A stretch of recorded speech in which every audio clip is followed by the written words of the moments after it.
Merci, merci. Est-ce qu'on m'entend bien? Bon, taisez-vous maintenant. Alors, bonsoir. Merci, merci de votre présence pour écouter, ma foi, un discours au sens large du terme, bien sûr, qui, a priori, peut être un peu aride, comme l'est en général la plupart des sujets que traite un économiste. Aride étant ici, bien sûr, un mot poli pour plate, ennuyeux, pourtant important. Donc, je suis effectivement économiste. J'ai quelques qualités cependant. J'ai une formation également en philosophie politique. Donc, la thématique des inégalités économiques dont je vais vous parler ce soir est particulièrement à l'intersection de ces deux schémas de pensée, que sont l'économie et la philosophie politique. Les inégalités économiques ne sont pas un problème purement économique, comme on va le voir assez rapidement, vous vous en doutez évidemment. Et les solutions qu'on peut y apporter ne sont pas, là non plus, purement économiques. Et c'est la raison pour laquelle c'est un sujet qui est très difficile à traiter. Ça ne veut pas dire qu'on ne doit pas en parler, ça ne veut pas dire que c'est trop compliqué puis qu'il faut laisser ça aux experts, loin de là. Mais à peu près toutes les disciplines, et particulièrement la discipline qui est la mienne, arrivent rapidement à la frontière, à la limite de leur expertise et j'allais dire même de leur prétention légitime à parler des inégalités économiques. Justement parce qu'elles relèvent rapidement du politique, voire de la morale, comme on le verra. Je vous ai distribué, avant de commencer, un petit document de support que je ne sais pas avec l'éclairage si vous allez voir adéquatement. Je vais passer bien sûr un examen à la fin de l'exposé sur les données qui sont... non, évidemment que non. C'est simplement un document de support. Je vais y faire référence au fur et à mesure, peut-être pas à la totalité. On verra selon vos intérêts aussi et selon la discussion qu'on aura ensemble. Il y a dans un premier temps une première série de graphiques essentiellement qui reprennent des statistiques importantes. Vous allez voir pourquoi on va en parler. Et dans un deuxième volet de ce document-là, quelques schémas, au sens littéral du terme, pour pouvoir nous aider à réfléchir à cette problématique-là. Tout au long de l'exposé, vous n'hésitez pas à... Justement, je ne voudrais pas que ce soit trop un exposé, que ce soit éventuellement une discussion. Vous n'hésitez pas à m'interrompre, à lever la main, à crier si je ne vous vois pas. Ça me fera plaisir d'échanger avec vous. Incidemment, comme vous pouvez le constater, dès la première page du petit document, le programme de la discussion ce soir ou de la présentation est en 3 volets. Un premier volet qui est une espèce de portrait des inégalités économiques que l'on connaît. Je vous expliquerai dans un moment pourquoi je trouve important de passer à un moment important, substantiel sur ce portrait-là, et des dynamiques qui y sont associées. Autrement dit, des causes. Est-ce qu'on m'entend vraiment bien, j'ai l'impression? Oui, okay. C'est parce que je n'ai pas de moniteur, c'est ça. Et des causes de ces inégalités-là. Dans un deuxième temps, on va s'interroger sur les conséquences de ces inégalités-là, qui sont évidemment multiples, tant économiques, politiques, sociales, voire même morales ou éthiques. Et dans un troisième volet, sur les solutions possibles à ce problème-là. Donc, j'ouvre mon jeu dès maintenant et je vous dis que c'est un problème, parce que ça pourrait ne pas être un problème. C'est-à-dire les inégalités pourraient exister sans qu'on considère que ce soit un problème. Donc, des solutions qu'on peut imaginer dans la réalité qui est la nôtre, qui est une réalité, comme on le sait, où l'action politique a de plus en plus de limites à cause de la mondialisation, à cause de la complexification de nos sociétés. Et j'ai écrit des solutions dans nos communautés, avec un point d'interrogation de parenthèse, parce que j'ai la prétention de croire que une partie de nos problèmes économiques et politiques doivent relever du communautaire, du local, de l'initiative très particulière, pour toutes sortes de raisons. Et j'aimerais que, surtout dans ce troisième volet-là, en fait, qu'on ouvre la discussion très largement. Je suis loin, bien sûr, d'avoir la solution, sinon je ne serais pas ici.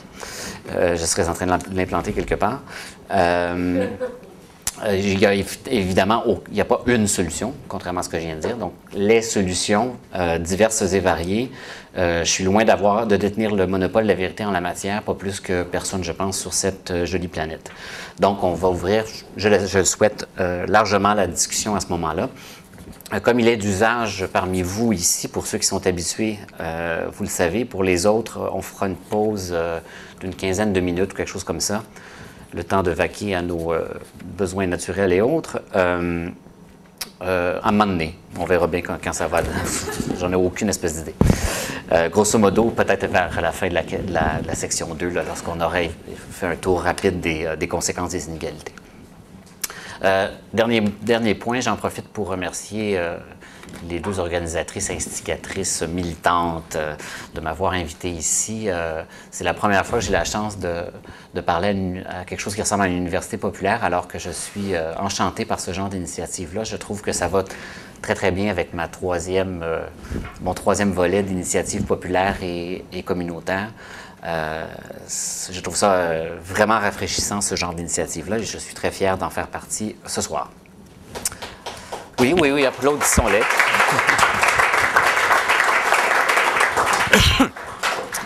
Donc, les inégalités.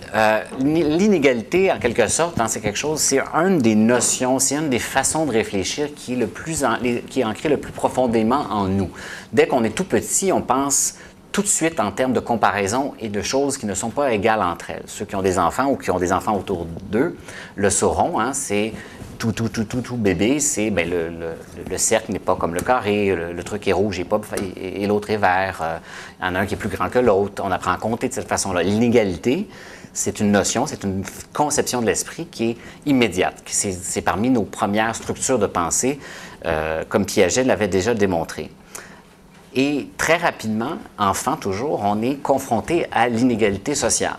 Très rapidement, la fillette mignonne, aux cheveux bouclés blonds et aux yeux bleus, que tout le monde trouve tellement jolie dans tous les parties de Noël, comprend très rapidement quel est le centre d'attention, ou inversement, davantage peut-être, celle qui est un peu moins le centre de l'attention, constatera que cette petite maudite-là a l'attention davantage du groupe à cause de son apparence physique, parce qu'elle est plus mignonne ou elle correspond à un canon de beauté quelconque. Donc, ces différences sociales-là, on les perçoit super rapidement. Et encore une fois, les enfants, très rapidement, vont faire des comparaisons. Cette famille-là a une plus grosse maison, une plus petite maison, une plus grosse voiture, vont plus souvent en voyage, etc. On va voir les informations rapidement, puis on va se rendre compte que les pauvres petits Chinois d'Afrique sont plus pauvres que nous. On va envoyer des sous, on va récolter des sous à l'UNICEF pour les enfants pauvres, etc. Donc, ces notions d'inégalité dans la société, elles sont ancrées en nous très, très, très, très tôt. Et nos réactions à ces inégalités-là, donc nos réactions à ce constat, en quelque sorte, à cette constatation, elles sont également très, très, très rapidement, elles émergent très rapidement. Très rapidement, on va avoir une réflexion sur la justice par rapport à ces inégalités-là. C'est pas juste que mon voisin ait une plus grosse voiture, aille en voyage plus souvent, ou ce soit la petite maudite aux cheveux blonds bouclés qui est plus jolie que moi. Donc, très rapidement, on porte jugement, un jugement normatif sur cette réalité qui nous entoure. Et très rapidement, nous avons une réaction émotive, voire instinctive, tellement elle est ancrée profondément en nous, face aux inégalités. Si on se considère, et c'est assez facile de toujours se considérer injustement doté par la société, la nature ou tout le reste par rapport à un autre, on dira, comme Calimero disait quand j'étais tout petit, c'est trop injuste. On trouve ça, c'est pas cool, c'est injuste que je ne sois pas aussi bien doté par la nature, la société et tout le reste par rapport à un comparatif. Donc, pourquoi je raconte tout ça? Parce que c'est ancré dans notre réaction à la situation économique et sociale dans laquelle on se situe. Tout le mouvement des indignés, le nom le dit lui-même, tout le mouvement des indignés qui a commencé en Espagne, puis au Portugal, en Grèce, puis après ça avec les mouvements Occupy un peu partout en Amérique du Nord et puis dans le monde, avait comme motivation centrale cette indignation-là, qui est une réaction d'un sentiment d'injustice. Ça n'a pas de maudit bon sens que le 1 0,1 ou 10 des plus riches s'accaparent le 40 60 10 peu importe les chiffres, de la richesse. Hein? C'est une réaction qui est extrêmement instinctive et émotive. Et du coup, le fait d'avoir cette réaction instinctive et émotive empêche non pas le débat, mais la discussion, le dialogue et la réflexion. Donc, on a besoin d'éléments factuels, donc de connaître la réalité pour vrai, en quelque sorte, et d'outils analytiques pour mieux comprendre ces phénomènes d'inégalité-là, pour s'éloigner de la réaction de Calimero, d'arrêter de dire c'est trop injuste, et d'avoir une réflexion approfondie et riche de la problématique pour avoir une véritable discussion sociale qui dépasse les a priori, les préjugés et l'émotion. Donc, c'est dans ce cadre-là que je situe la discussion de ce soir. Parce qu'encore une fois, a priori, il n'y a rien qui... on ne peut pas prétendre que Calimero a raison. On ne peut pas prétendre que c'est injuste qu'il y ait des inégalités économiques ou sociales. Il n'y a rien qui nous dit, a priori, que c'est injuste ou que c'est mauvais. Il faut donc avoir un appareil de réflexion et d'analyse qui soit plus élaboré. Malheureusement, je reviens à ce que je disais au tout début, cet appareil-là, il est difficile à élaborer parce qu'il fait intervenir beaucoup d'éléments, des éléments à la fois analytiques et normatifs. C'est difficile de détacher l'un de l'autre, donc de détacher une espèce de grille d'évaluation morale d'une grille d'analyse factuelle ou rationnelle et objective. Donc, c'est dans cet objectif-là qu'on va d'abord examiner un peu quelle est la situation réelle de l'inégalité dans le monde occidental et en particulier au Canada, bien sûr, et au Québec. Mais comme à peu près partout en Occident, le portrait est le même, les leçons en sont les mêmes et d'en évaluer les conséquences pour ensuite passer au terrain normatif, donc d'évaluer les possibilités de changer tout ça. Voilà. Ça va? C'est ça que vous êtes venu entendre? Oui. Non, mais c'est très, très drôle parce que quand j'étais petit, j'enseignais à l'université. Bien, je n'ai pas beaucoup grandi depuis, là, mais bon, je ratatine en fait. J'étais un peu schizophrène. J'enseignais les théories marxistes en sciences politiques à l'Université de Montréal et la théorie monétaire à HEC, la même journée. Et je me suis déjà trompé de cours. Je ne vous dis pas l'effet que ça fait commencer à parler de la lutte des classes ou HEC, c'est assez spectaculaire. En tout cas, bref, je parle de la bonne affaire, c'est ça qui est important. Alors, si vous allez à la deuxième page, encore une fois, ça se peut que ce soit un peu difficilement lisible, particulièrement avec la lumière, mais vous allez devoir me croire sur parole de ce que je vais vous expliquer. Mais c'est vrai. Petite mise en garde. Étant donné cette charge émotive et politique très, très forte dans le débat qui a trait aux inégalités en général et à tous ces problèmes sociaux-là, vous le vivez pour plusieurs d'entre vous avec le mouvement étudiant présentement, il est très facile de se rabattre sur, c'est la fameuse phrase qui dit on peut faire dire n'importe quoi aux chiffres, qui est complètement fausse, étant donné que je suis économiste, mais qui est absolument vrai, parce qu'on peut toujours, effectivement, arranger la présentation de statistiques. Ça devient de la rhétorique, ça n'est plus de la statistique. Tous les tableaux que j'ai colligés aujourd'hui, je les ai tirés d'études les plus neutres possibles, justement pour éviter de me faire taxer d'être d'un côté ou de l'autre. Donc, il n'y a rien de l'Institut économique de Montréal. Il n'y a jamais rien de l'Institut économique de Montréal dans mes affaires. J'aime pas les églises. La plupart des études sont des études gouvernementales, en l'occurrence, pour nous assurer d'une certaine objectivité dans notre discussion.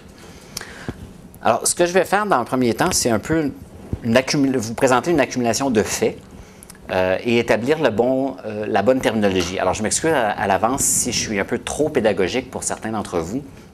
Bon, si c'est l'ensemble, lancez-moi des tomates, puis dites-moi que c'est vraiment trop basique, là, mais ça me fera plaisir d'aller plus rapidement, mais c'est important d'avoir les bons termes, puis de bien connaître la signification de chacun d'entre eux pour qu'on ait une discussion ce soir et en général plus élaborée.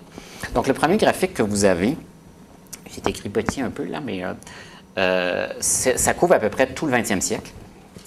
C'est, au Canada, c'est l'évolution du revenu disponible réel à l'heure. Autrement dit, le salaire horaire disponible réel depuis 1914. Vous pouvez constater, je vais définir les termes dans 3 secondes, vous pouvez constater qu'il y a une croissance jusque grosso modo au début des années 70. Donc la courbe monte tranquillement jusqu'au début des années 70, puis, à peu de choses près, est à peu près stable des années 70 jusqu'à maintenant. Le revenu disponible réel, pour qu'on s'entende bien, c'est le revenu disponible ajusté à l'inflation, c'est-à-dire ce que vous avez effectivement dans vos poches qui vous permettent d'acheter la même quantité de biens d'année après année. Qu'est-ce que ça veut dire, ce graphique-là? Ça veut dire que depuis 1970 jusqu'à maintenant, en moyenne, bien sûr, c'est une moyenne, au Canada, chaque heure de travail nous permet d'acheter la même quantité de biens. On ne peut pas acheter plus de biens avec chaque heure travaillée depuis 40 ans au Canada en moyenne. Est-ce que c'est clair? Vous ne tombez pas en bas de votre chaise? Vous le saviez d'avance. Mais parlez, faites de quoi? C'est une donnée qui, on s'entend que je n'ai pas sorti ça, ce n'est pas un secret d'État, hein, c'est quelque chose qui est connu, normalement qui devrait être connu, mais qui est hallucinant. Depuis 40 ans, je vais en avoir 42 bientôt, donc depuis ma naissance, chaque heure travaillée ne nous permet pas d'acheter davantage de biens en moyenne au Canada. Donc, nous ne nous sommes pas enrichis individuellement depuis 40 ans au Canada. C'est aussi simple que ça, ce que ça veut dire. En moyenne, on va voir que, puisqu'on parle d'inégalité, la réalité n'est pas tout à fait la même pour tout le monde. Mais de façon globale, c'est quelque chose qui est assez frappant et assez gigantesque. Oui? Non seulement c'est frappant de constater ça, je ne le savais pas en réalité. En fait, ça ne me surprend pas tant que ça, mais c'est assez choquant un peu. D'autant plus que les besoins, entre guillemets, et la pression à la consommation est beaucoup plus grande. On a besoin de 1000 affaires dont on n'avait pas besoin dans les années 70.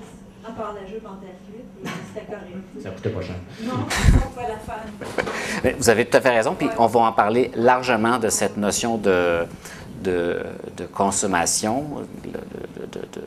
vous avez évoqué le mot besoin, on va définir jusqu'à quel point c'est un besoin. Mais effectivement, hein, ce que ça veut dire, c'est que vous avez commencé votre carrière, votre profession, mettons, à l'âge de 25 ans en 1970. Vous en avez quoi? 65 aujourd'hui, donc, 40 ans plus tard. Donc, vous êtes à la retraite, vous êtes au pas de la retraite.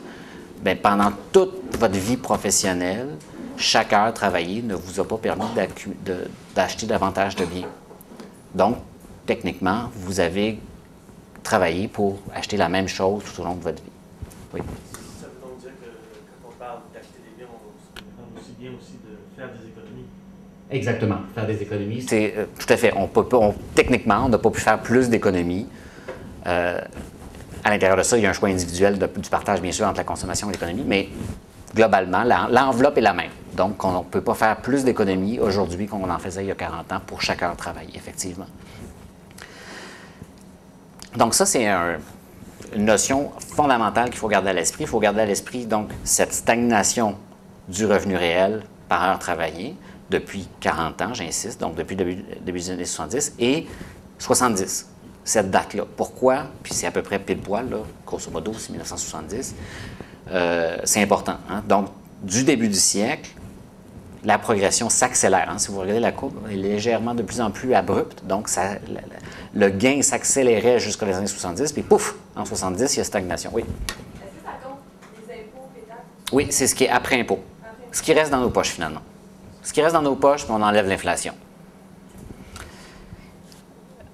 Je fais juste une petite parenthèse, on y reviendra, mais au cas où j'oublie, la nature de on va revenir à la consommation, puis au crédit qui nous permet cette consommation-là, parce que c'est ça le joker dans l'histoire. La nature de la consommation a évolué aussi. On parlait de jupe en terre cuite.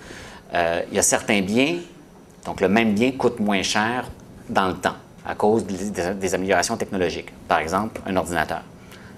Cela dit, c'est marginal en grande partie. Les maisons, la technologie n'a pas changé grand-chose sur le prix des maisons, ce que je cherche. Les voitures, etc. Donc, le gros de notre consommation, alimentation, etc., la nature de cette consommation-là n'a pas évolué beaucoup. Autrement dit, c'est les mêmes tomates qu'on mange depuis 40 ans. Deuxième slide, diapo, graphique, machin, juste en bas. Première mesure de l'inégalité, on va en avoir deux, une après l'autre. Je ne vous explique pas le détail, c'est vraiment inintéressant. Le coefficient de Gini, G-I-N-I, du nom du statisticien qui l'a inventé ou qui l'a élaboré. C'est un coefficient très simple qui mesure la dispersion statistique du revenu. Plus vous allez vers 1, plus l'inégalité est grande. Parce que je dis n'importe quoi, il faut toujours que je me... C'est ça. À 1, l'inégalité est parfaite, c'est-à-dire qu'il y a une personne que tout. À 0, l'égalité est parfaite. Tout le monde a le même revenu. Là, vous voyez très mal. La courbe du bas, c'est le Québec. La courbe du haut, c'est le Canada, avec un petit swing, là, une petite ligne là, très mince là, qui est simplement une espèce de moyenne pour montrer le mouvement global. Qu'est-ce qu'on constate? On constate que globalement, au Canada comme au Québec, l'inégalité a légèrement diminué. Le coefficient, qu'est-ce que je raconte? Augmenté. Le coefficient de Gini a augmenté à partir des années... Là, on a une échelle de temps plus récente, là, c'est de 76 à maintenant. Donc, à peu près, depuis le début des années 90, l'inégalité recommence à augmenter, alors qu'elle avait diminué un peu à partir des années 70. Donc, quand il va un peu plus finement, si on veut, l'inégalité économique au Canada et au Québec est de plus en plus accentuée depuis, grosso modo, le début des années 90, depuis la grosse crise du début des années 90-91. Qu'est-ce qu'on constate également? La courbe québécoise est inférieure à la courbe canadienne. Donc, la société québécoise est légèrement plus égalitaire que la société canadienne dans son ensemble. Donc, les deux notions que je voulais vous montrer ici, c'est celle-là. Le Québec est un peu plus égalitaire. C'est pas compliqué, c'est parce qu'il est plus pauvre. Et oui, c'est ça. Qu'est-ce que je vous dis?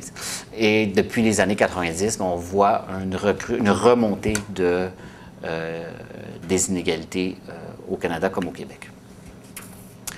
Oui? Une recrue, en fait, mais si on regarde en 1976, qui est le début du graphique et la fin du graphique, finalement, oui, effectivement, on est revenu comme au point de départ, en quelque sorte. Mais ce que je voulais montrer, c'est que la courbe est relativement ascendante à partir des années 90. Parce que ça va être important tout à l'heure de garder ça aussi en tête. Donc, on a... Ça me prendrait un...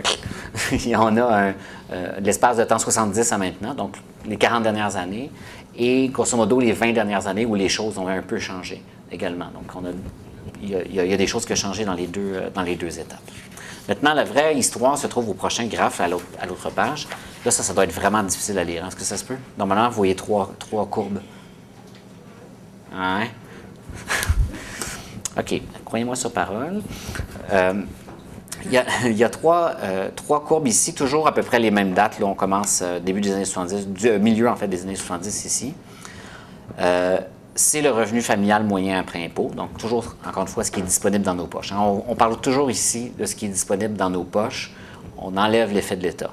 On en discutera tantôt là, au besoin, mais c'est vraiment ce qu'on a comme revenu disponible dans nos poches.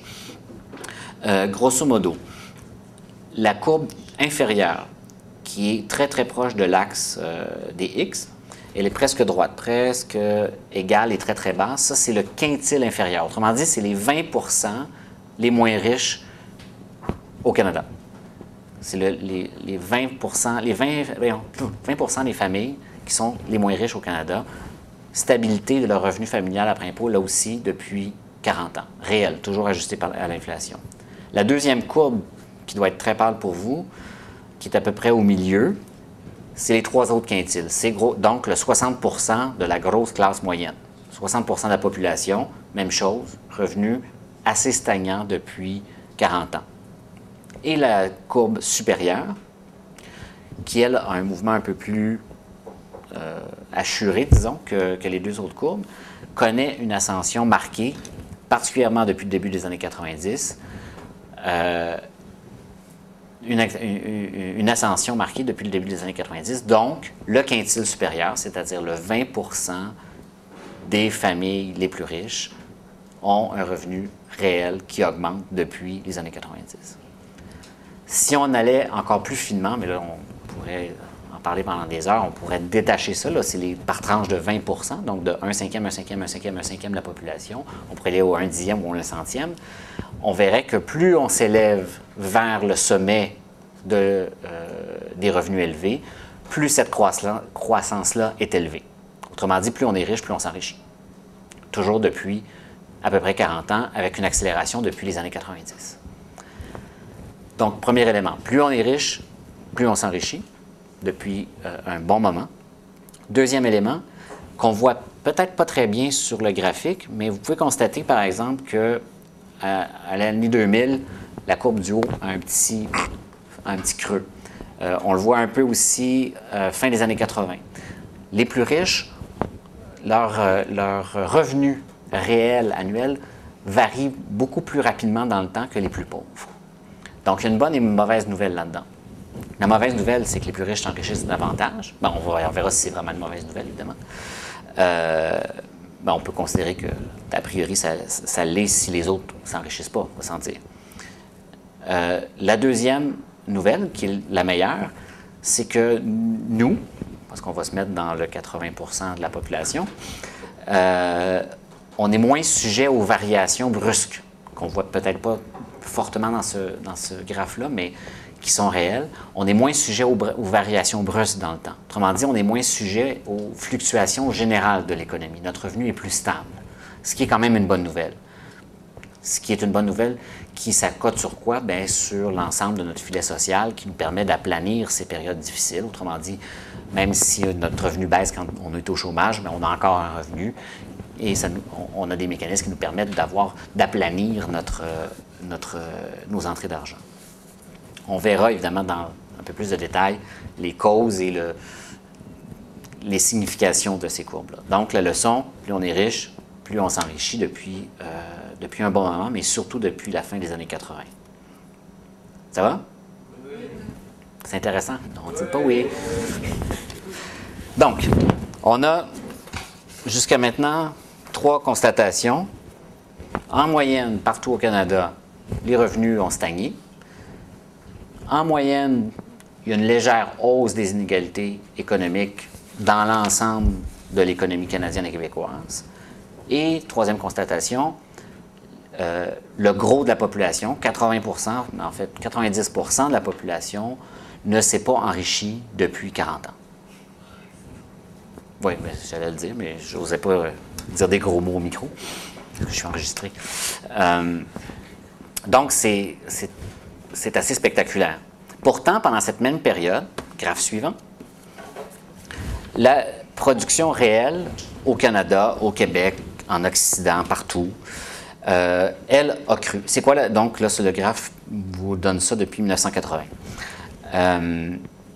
Mais grosso modo, c'est depuis la fin de la Deuxième Guerre mondiale, avec des épisodes de repli qui sont bien sûr les crises économiques, le premier étant celui de 81 et le deuxième plus marqué, avec vraiment un V là, vers la droite du graphique, celui de la crise qu'on continue de connaître de 2008-2009. Donc la production réelle, juste pour qu'on s'entende bien sur les termes, c'est la production de biens et de services de l'ensemble de notre économie, encore une fois ajustée à l'inflation. Donc c'est une mesure, même si elle est en dollars, qui mesure la quantité physique de biens et de services qu'on produit année après année. Donc, autrement dit, à chaque année, sauf en cas de récession où il y a des replis, on produit davantage de biens et de services depuis, à peu près, toujours depuis la fin de la Deuxième Guerre mondiale, particulièrement, on le voit particulièrement sur ce graphique-là depuis 80. Donc, si on le met en regard de ce qu'on vient de dire, stagnation des revenus depuis les années 70, des revenus disponibles, augmentation des inégalités sociales, on a augmenté, on produit davantage de biens et de services, mais il n'y a personne dans la majorité de la population qui en retire un bénéfice réel de pouvoir d'achat dans ses poches. Donc, on produit de plus en plus, ce qui est la fameuse création de richesse chère à tous les partis politiques, on s'entend, tout le monde en parle, même Québec solidaire. Donc, la sacro-sainte création de richesse, elle est dans ce graphique-là. C'est ça, la création de richesse. C'est produire davantage année après année. Et personne, dans le 80 ou 90 de la population, en voit réellement les bénéfices dans son portefeuille et ne peut consommer davantage ou, comme le disait mon ami Eric ici, ne peut épargner davantage année après année. Est-ce que vous trouvez ça normal? Mon Dieu, vous n'êtes pas très révolutionnaire. Non. Ça me semble debout avec le drapeau rouge et tout, oui. Est-ce que ça me laisse supposer, corrigez-moi si je me trompe, c'est qu'à la fois pour soutenir cette croissance-là de la production réelle de biens et services, comme les revenus sont relativement constants, je suppose que les gens sont en train de s'endetter et que, évidemment, l'effet de l'enrichissement du 20 ou 10 dont vous parliez, ce sont eux qui tirent profit de tout ça. Exact, exact. Est-ce que c'est aussi simple que ça? Vous me précédez. C'est peut-être pas aussi simple que ça, évidemment, parce qu'on fait appel à un ensemble de facteurs qui est très vaste. C'est clair que ce genre ce genre de phénomène socio-économique est fort complexe. Ça veut pas dire complexe n'est pas synonyme de compliqué. Hein? Complexe, mes confrères sont très forts à sortir ce mot-là. Alors, c'est complexe. C'est comme parler latin. Là, ils commencent à parler latin après ça, puis on ne comprend plus rien. Hein? C'est complexe. Oui, c'est complexe. Un poisson rouge aussi, c'est très complexe. Donc, c'est complexe parce qu'il y a beaucoup, beaucoup d'éléments qui interviennent. On va essayer ensemble de dégager certains traits très forts de ça. Là, on vient déjà de tirer certaines conclusions très rapidement, puis je pourrais avoir une armée de mes confrères ici qui me contredisent, évidemment, puis qui apportent des oui, des mais, puis des si, puis des peut-être, avec raison d'ailleurs. Mais il reste que cette réalité-là que je viens de tracer à gros traits, elle est là, elle est réelle. Qu'est-ce qui cause ça? Pourquoi? Est-ce que vous avez des idées? On vient d'en évoquer. Hein? Premièrement, ce qui a permis... non, c'est pas vraiment une cause, mais il y a un phénomène parallèle qui est l'endettement. Hein? Le taux d'endettement, je n'ai pas de graphique dans votre truc là-dessus, a explosé, comme vous le savez, de façon phénoménale. On a des taux d'endettement présentement aux États-Unis de 110 du revenu. C'est-à-dire qu'on a notre dette qu'on doit payer dépasse notre revenu annuel. Alors qu'elle était, il n'y a pas... Ce qui pourrait être correct, on ne sait pas. En soi, c'est OK, c'est un chiffre. Mais le problème, c'est que c'était de l'ordre de 20-30 il y a encore quelques dizaines d'années, qu'il y a encore 20 ans. Donc, le taux d'endettement a explosé partout. Aux États-Unis, encore un peu plus, mais le Canada, on n'est pas guère mieux. Au Québec, à peu près comme le Canada de toutes les manières. Donc, l'endettement, pourquoi on s'est endetté? À cause du premier graphe. Vous avez commencé votre carrière en 70, encore une fois, mon exemple de tantôt, à 25 ans, puis vous avez 65 ans aujourd'hui. Bien, vous travaillez comme un cochon. Qu'est-ce que vous voulez? Vous voulez améliorer votre qualité de vie? Donc, vous voulez l'acheter la troisième TV, puis le deuxième char, puis le deuxième voyage dans le Sud, puis la bière qui vous permettrait de payer vos études. Donc, l'endettement est un phénomène, et je vais y venir parce que c'est sociologiquement super important, où le consommateur a pris une place prépondérante, le rôle consommateur, je vous ai vu en arrière, ne vous épuisez pas, a pris une place très importante. Donc, on a amélioré, autrement dit, nos conditions de vie réelles, matérielles, par l'endettement. C'est notre faute, c'est pas notre faute.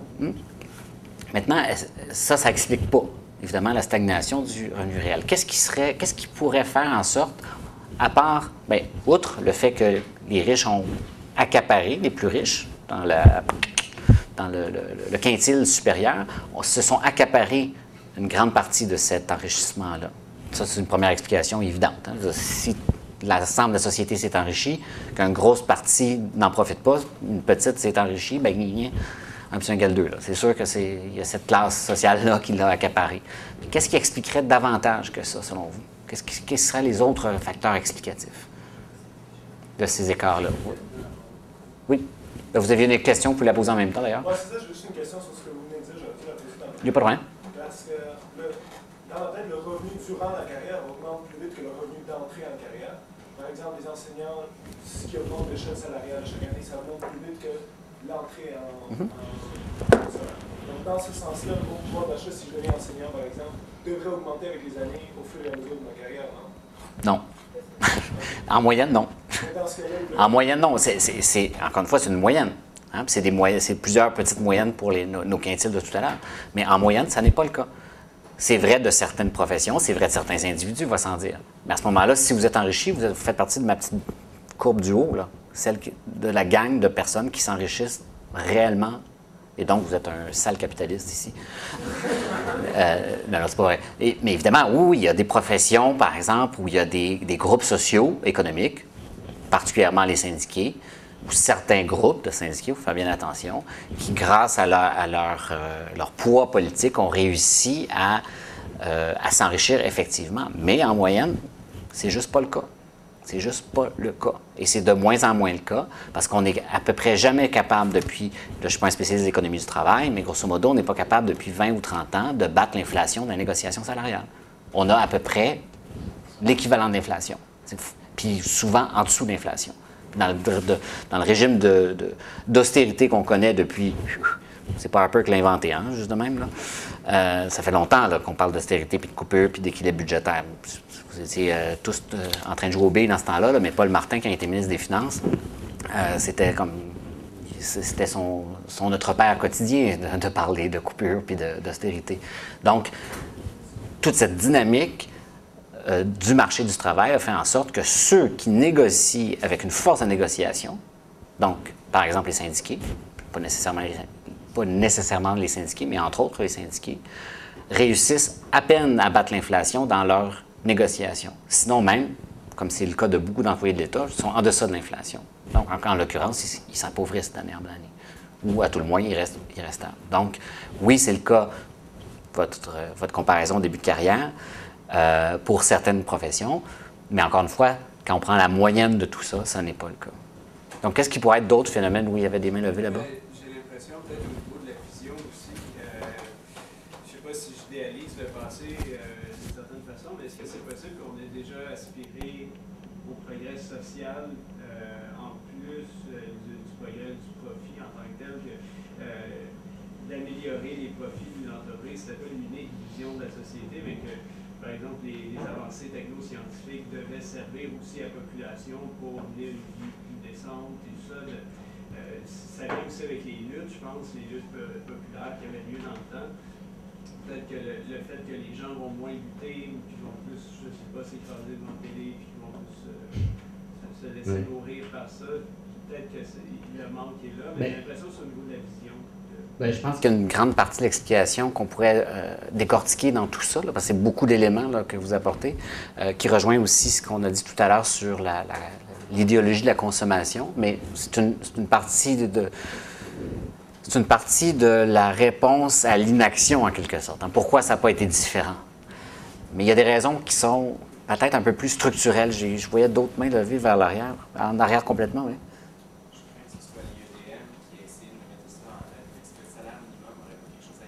Le salaire minimum, et je voudrais juste pas rentrer, on ne rentrerait pas dans un gros débat avec vous, je le sens, mais c'est une question un peu difficile à traiter. Grosso modo, l'argument est le suivant, c'est que le salaire minimum empêche, est nuisible au marché du travail et empêche la hausse générale des taux de salaire. Il y a autant d'études contradictoires d'un côté et de l'autre, et en général, ce n'est pas le salaire minimum, c'est le niveau de salaire minimum. Par exemple, il y a la semaine passée, ou il y a 2 semaines, une étude du département du travail américain qui est sortie pour dire qu'il est urgent d'augmenter aux États-Unis le taux de salaire minimum pour relancer l'économie. Pourquoi? Parce que chez eux, ils stagnent depuis, de mémoire, 20 ans. Là, je m'avance, mais ça fait très, très, très longtemps qu'il n'a pas bougé. Donc, il y a tout dépend, la chicane est toujours sur l'ampleur du taux de salaire minimum. On pourrait penser, en général, si on fait une grosse synthèse de ce qui a été fait comme étude là-dessus, que l'impact est relativement neutre au Canada de nos politiques de salaire minimum. Une grande partie de la réponse se trouve à la page suivante de votre petit document. Vous avez là, grosso modo, 2 courbes.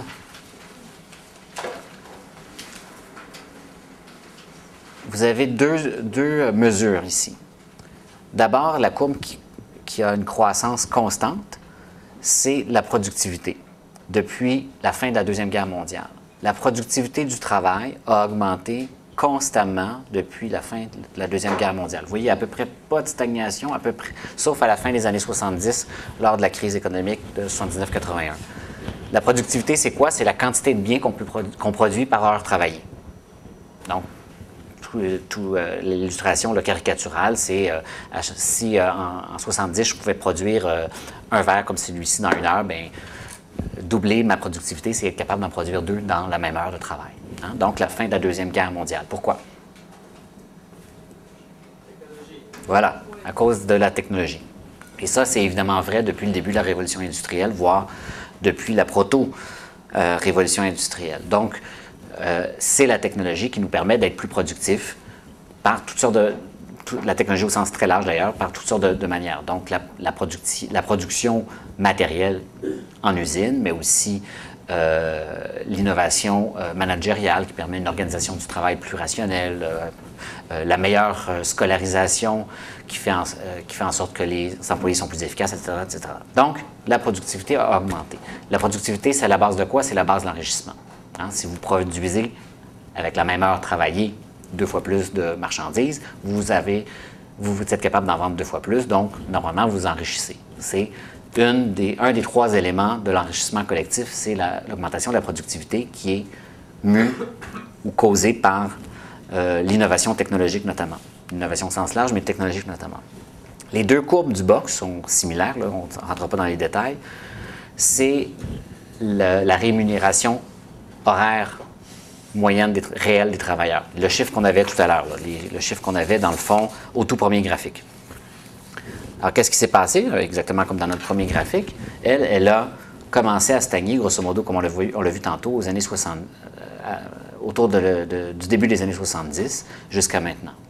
Donc, on produit davantage, mais on ne paye pas, pour utiliser des termes marxistes, on ne paye pas le travail davantage qu'on le payait. Hein? Ça, c'est la raison fondamentale des disparités qu'on observe. C'est qu'on est capable, toujours pour continuer dans une rhétorique marxiste, le capital est capable de produire davantage au même coût, donc produire davantage au même coût unitaire depuis à peu près 40 ans. Et la répartition de cet écart-là, alors qu'il était presque, corrélé jusqu'au début des années 70, comme on le voit, les 2 courbes ou les 3 courbes ici se suivent. Donc, autrement dit, pendant les 30 premières années qui ont suivi la fin de la Deuxième Guerre mondiale, les travailleurs s'enrichissaient au même titre que les détenteurs du capital, toujours pour continuer dans mon langage marxiste. Cet enrichissement harmonieux, si je puis dire, a commencé à se casser au début des années 70. Ça, c'est la raison fondamentale de l'écart de revenus des écarts de revenus que nous connaissons présentement, des inégalités économiques. Pourquoi? Parce que qui s'approprie l'enrichissement des gains de productivité? C'est ceux qui possèdent, je persiste dans mon langage marxiste, c'est ceux qui possèdent les moyens de production. C'est les détenteurs du capital. C'est donc les actionnaires des entreprises. Alors, il y a plusieurs conséquences à ça. Il y en a une qui est, l'enrichissement qu'on a vu tout à l'heure des classes supérieures de richesse. Elle n'est donc pas due au travail, elle est due au gain en capital. Et effectivement, c'est ce qu'on voit aussi dans les statistiques. Le revenu supérieur, qui croît tellement vite avec le temps, là, depuis 40 ans et plus spécifiquement depuis 20 ans, il est causé en très large partie par des gains en capital. Autrement dit, par les actions en bourse, par l'achat de compagnies qu'on revend, etc., ce genre de choses-là. Ce qui est beaucoup moins accessible à la masse de la population. Ça, c'est... Donc, on retrouve, autrement dit, une espèce de problématique du capitalisme très simpliste. Là, mais je simplifie le tableau, va sans dire, mais on retrouve une problématique classique du capitalisme depuis ses origines. La question est la suivante, et ça m'amène doucement vers la deuxième partie de notre exposé, à savoir c'est quoi la dynamique de tout ça et quelles sont les causes derrière ces inégalités-là. Ça nous pose une question, c'est qu'est-ce qui s'est passé en 70? Hein? C'est quoi cette coupure-là? C'était votre question? OK. Vous n'avez pas à répondre? Je ne l'ai pas. Ou plus spécifiquement, avant d'y répondre, qu'est-ce qui s'est passé entre 1945 ou 1947 puis 1975, grosso modo? Qu'on a appelé, comment on a appelé ça? Les... Hein? Les 30 glorieuses. Les 30, bon, merci, un peu de voix. Les 30 glorieuses, hein, que Jean Fourastier, l'historien économique français, a appelé les 30 glorieuses, où le nom l'indique bien. Ces 30 années qui ont suivi la Deuxième Guerre mondiale, où tout semblait possible, à la fois socialement, politiquement, mais surtout pour notre propos économique. Donc, on va essayer d'établir tout de suite une espèce de liste de causes possibles de cette rupture-là.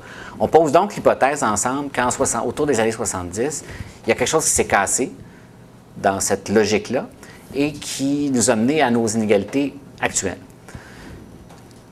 Avant de poursuivre cette liste-là, ce que je voudrais avancer, c'est que ces fameuses 30 glorieuses-là, ces 30 années qui ont suivi la Deuxième Guerre mondiale, c'est une aberration statistique dans mon langage d'économiste. C'est quelque chose qui n'a jamais existé autrement dans l'ensemble de l'histoire du capitalisme. C'est un amalgame de causes et de structures économiques qui était nouveau et qui ne s'est pas perpétué par la suite. Donc, les 30 glorieuses, autrement dit, ne répondaient pas, à mon sens, mon hypothèse est peut-être un peu forte, mais je la maintiens, pendant les 30 glorieuses, on n'a pas connu des économies capitalistes en Occident. On a connu des économies socialistes. Même si ce n'était pas des partis étiquetés socialistes ou quoi que ce soit qui étaient au pouvoir, ça ne change strictement rien. Notre façon de répartir la richesse, de produire d'abord la richesse et de la répartir par la suite, pendant ces 30 glorieuses-là, n'était pas du capitalisme au sens structurel du terme, en quelque sorte. Et à partir des années 70, on est revenu à un modèle capitaliste qui est celui qu'on connaît aujourd'hui, avec sa dynamique propre qu'on connaît aujourd'hui. Donc, qu'est-ce qui s'est cassé en 70? On a dit retour, bon, vous n'avez pas mentionné retour, c'est moi qui rajoute, mais le libéralisme, ou disons le néolibéralisme, pour être peut-être un peu plus, avoir des étiquettes un peu plus standards. Donc, effectivement, à partir de la fin des années 60, début des années 70, le système monétaire international ne fonctionne plus comme il avait été mis en place à partir de la Deuxième Guerre mondiale. C'est l'effritement graduel des politiques keynésiennes. C'est l'essoufflement, le début de l'essoufflement. Il va s'essouffler pour vrai pas mal plus tard, mais c'est le début de l'essoufflement de l'État-providence. Donc, c'est un retour, du point de vue de l'idéologie, mais aussi des politiques économiques, c'est un retour à une vision plus libérale au sens libre marché, laisser-faire. Il y a d'ailleurs une étude d'un dénommé Campbell qui a été faite sur les politiques économiques au Canada qui démontre qu'il n'y a jamais eu de politique proprement keynésienne au Canada à partir des années 1965. Ça n'existait plus. Alors, tout le monde hurle jusqu'au début des années 80 que Keynes est l'homme à abattre encore. Ça n'existait déjà plus depuis un bon moment. Donc, point de vue idéologique, point de vue organisation des politiques économiques, c'est une première cause. Qu'est-ce qu'il pourrait y avoir d'autre? Je ne sais pas si ça rentre dans les causes ou dans le contexte général, mais la crise du pétrole. La crise du pétrole. Ça, c'est clair et net. 1973, premier choc pétrolier. 1979, deuxième choc pétrolier. C'est dommage, la prochaine fois, j'aurai un beau PowerPoint. Il faut voir les images qui sont tout à fait surréalistes pour nous du premier choc pétrolier aux États-Unis. Vous avez des grosses pancartes sur les stations-service écrit « Plus d'essence »,« No gas anymore ». Ça a été majeur, le choc pétrolier. Le mot « choc » n'est pas anodin là-dedans. Donc, les prix du pétrole ont triplé en un temps record. Parce qu'il y a un cartel organisé, celui de l'OPEP, qui s'est mis en place pour dire « on va s'enrichir plus vite que vous autres, ma gang de coco ». Puis, non, mais c'est ça, c'est moi qui ai le gun, fait que paye, c'est aussi simple que ça. Il faut savoir que le pétrole est le seul entrant universel dans l'économie. C'est le seul input universel. Il n'y a rien de ce que vous achetez qui n'a pas de pétrole dedans. Rien. Pourquoi? Parce qu'il en faut minimalement pour transporter des choses. À moins... Non, il faudrait qu'il y ait une auto électrique qui peut... Non, il n'y a rien. Je vous mets au défi de trouver un bien ou un service que vous achetez où le pétrole n'intervient nulle part. C'est impossible. Donc, c'est un intrant universel. Le choc pétrolier a été, pour cette raison-là, catastrophique pour les économies occidentales. Pourquoi? Parce que ça fait une pression sur les coûts des entreprises. Tout d'un coup, pouf, tout coûtait plus cher à produire. Et donc, ça crée de l'inflation, ça crée plus que de l'inflation, ça crée des distorsions structurelles dans l'économie. Et c'est une des explications, avec la montée du néolibéralisme, qui fait en sorte que cette espèce d'amalgame que j'ai qualifié de socialiste tantôt, des 30 glorieuses, c'est étiolé à partir des années 70. Il y aurait un troisième élément, il y en a plusieurs, je dirais, une troisième grande famille de causes. Si on ramène ça au budget des familles, on parlait au début là, du revenu réel disponible. Quand mes parents ont acheté une maison en 1960, le coût de la maison était 1/3 du salaire annuel de mon père. C'est-à-dire qu'essentiellement, s'il était bien avec ses chiffres, en 3 ans, il a payé. Exact. Ça a complètement explosé depuis justement les années à peu près 70. Il a commencé à y avoir une flambée dans le prix des maisons, une spéculation complètement. Et aujourd'hui, ça prend une vie pour payer une hypothèque. Et il y a même des pays où c'est sur plusieurs générations. Mm-hmm. Absolument. Ça, tout à fait. L'inflation immobilière est un des phénomènes. Bien, premièrement, tout le monde sait que c'est la cause première de l'effondrement de l'économie américaine en 2007-2008. C'est relié directement. Oui, oui. C'est qu'il y a plusieurs postes là, dans la dépense d'une famille. Oui. Puis en dollars constants, ce qu'on pouvait acheter avec de la nourriture, tout à fait. 10 piastres, qui aujourd'hui peut-être 100 piastres, je ne sais pas exactement ce que ça donnerait, mais c'est probablement à peu près égal en termes de nourriture. Non.